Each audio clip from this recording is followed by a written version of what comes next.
sila ni Bakit noon patungkol sa isang kontrata na paghahatidan nila ng makukuha nila na tuba.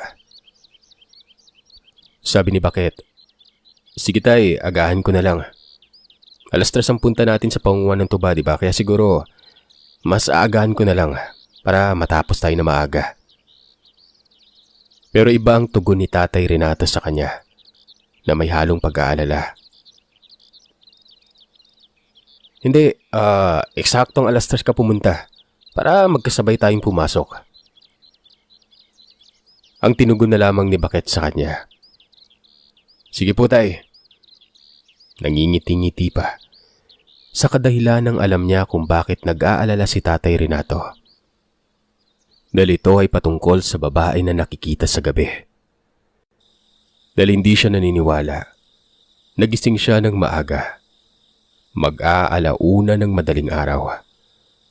Nagkape lang siya kasi alam niya na maghahatid naman ang kanyang buting may bahay sa trabaho niya.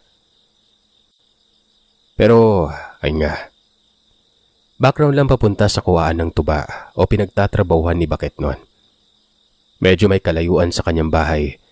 May madadaanan siyang talahiban, isang sakahan at isang ilog na may tulay na kawayan. Nagpatuloy si Bakit sa paglalahiban. May parang kakaiba nun kasi may naririnig siyang parabang nakasunod sa kanya. Nilingon niya sa likod niya kung sino pero wala siyang nakita kaya nagpatuloy siya sa paglalakad. Nang sa bandang sakahan ay may naririnig siyang pagaspas sa hindi kalayuan. Parang paikot-ikot lamang ito sa kanyang nilalakaran. Minsan ay naririnig niya sa kanan, minsan sa kaliwa pero sa kalagitnaan ng pagtawid sa tulay ay may naaninag siya sa malayo. Kaya naman nagmadali ito. Nagwika siya na, "Aba, may kasabay na pala ako sa paglalakad."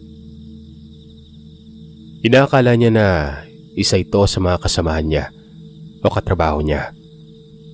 Kaya dali-dali siyang naglakad at nang nakalagpas siya sa tulay, naulinagan niya ng mabuti sa tulong na rin ng buwan.